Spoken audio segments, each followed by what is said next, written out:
Welcome to Wingspan Adventures in Flight. During World War II, the Boeing B-17 Flying Fortress became the backbone of America's daylight bombing campaign, dropping over 640,000 tons of bombs, more than any other U.S. bomber. Of the 12,731 built, nearly 4,735 were lost in combat.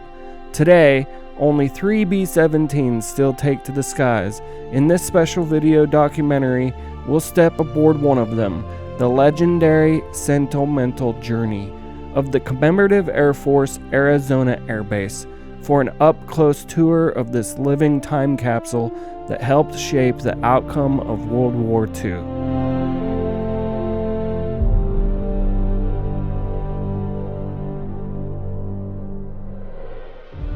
Delivered to the U.S. Army Air Forces on March 13, 1945, Sentimental Journey, serial number 44-83514, served in the Pacific as the war drew to a close. Afterward, she trained crews, tested equipment, and flew rescue missions before retiring to Davis-Monthan Air Force Base in 1959. Sold for surplus, she became a firebomber, fighting wildfires across the West for nearly 2 decades. Then, in 1978, she was rescued and restored by the Commemorative Air Force Arizona Wing, reborn in her wartime glory. Today, Sentimental Journey stands as one of the last flying B-17 Flying Fortresses, kept aloft by the dedicated volunteers at the Commemorative Air Force. Now, let's begin the tour going into the bomb bay. The B-17 could carry up to 8,000 pounds of payload and was armed with 13 50 caliber machine guns. As I stepped into the bomb bay, I immediately noticed the many signatures and handwritten memorials covering the interior of the bay. Experiencing this moment made me pause and think to myself, what are these people's stories? Let's listen to the tour guide tell us more about these memorialized writings. The inside of the bomb bay. So some of these, there's a guy back here, he was I think he was the belly gunner, and so his family memorialized him, and he was killed on his very first mission. I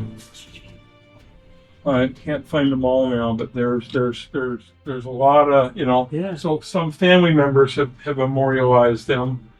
Shot down, POW, here it is. Ball turret gunner, killed in action, first mission. 35 missions. Yeah. The first 2 years of the war, this is a G model, so it has the chin turret with the 2 machine guns on the chin up front. Right. The F model did not have that. In the first 2 years of World War II, the attrition rate of B-17s was really bad. Yeah. We lost a lot.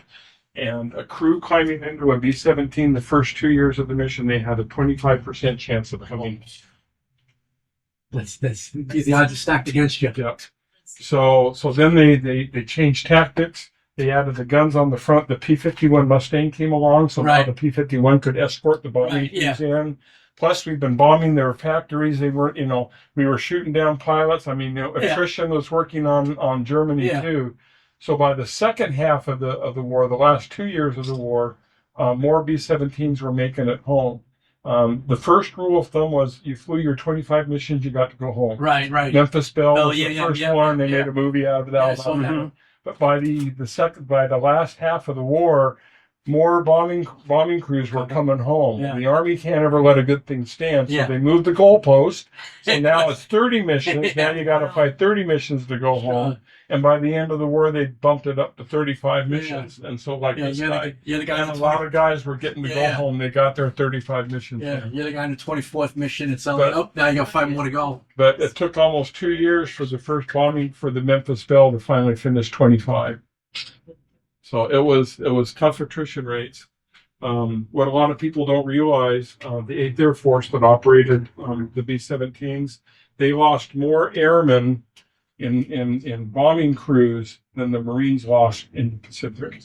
Okay. 26,000 aircrewmen killed, KIA, during World War II, just flying these, and then approximately 8,000 were POWs. as a POW in Germany, you had about a 95% chance you were going to come home.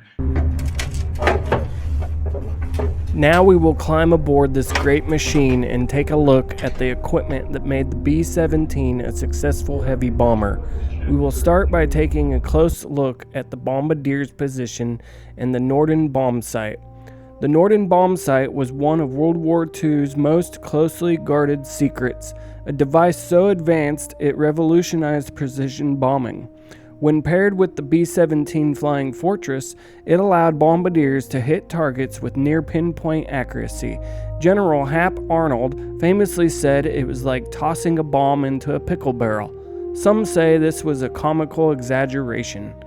This bombsight design was so vital that the U.S. refused to share it with allies, and every bombardier swore an oath to protect it, even ordered to destroy the site with his .45 if capture seemed inevitable. On this B-17G model, the Bombardier was responsible for operating the chin gun turret, remotely controlled using this hand control, and a remote gun sight. The Bombardier and Navigator would also operate the two opposing side nose guns. During the bombing run, the Bombardier would take control of the aircraft via the autopilot, and he could make minor adjustments from this console, moving to the Navigator's position now.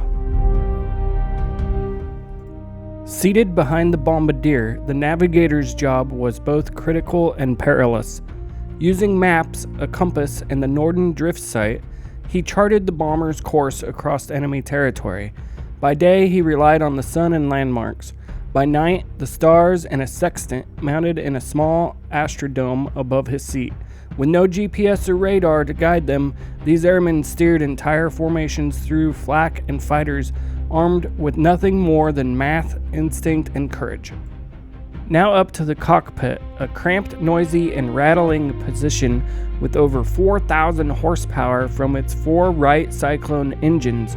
Pilots worked shoulder to shoulder with only inches between them. During long missions, pilots often used a heated relief tube system to prevent frostbite at high altitudes. Temperatures could drop to 60 degrees below zero. Making our way to the back, we're faced with crossing this narrow bridge across the bomb bay. As I'm about to cross between the structure, I can hear the guys outside talking about something interesting. Yeah, it's just a nuclear bomb. That's the plane. That's why we have the cameras on it. B-17. This is an escape hatch here, it looks like. This is fascinating. Oh yeah, it's amazing. It's history, and to walk up and touch it and see it. Yeah, Seeing it on the History Channel, you know. living history that still operates. That's amazing. Gosh, there's so much room back here in the rear fuselage area. I think to be, 1,000 feet in the air and shoot one of these things.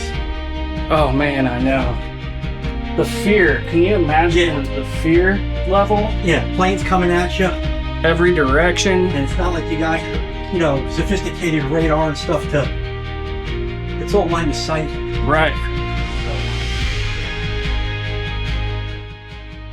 Before we exit the plane, let's look inside the top turret. Designed by Sperry Company that started in the late 1880s, Elmer Ambrose Sperry is an important inventor who created many very important electric-powered machines, instruments, and other gadgets. He passed away in 1930, but his company went on to play a major role in the advancement of aviation equipment, in this case the top and bottom gun turrets. These turrets were also used in the B-24, the B-25, and the A-20 Havoc. Thank you for joining us on this wingspan adventure. If you enjoyed this video, be sure to subscribe and explore more stories of the aircraft and the heroes who flew them on this channel. Your support helps keep history alive.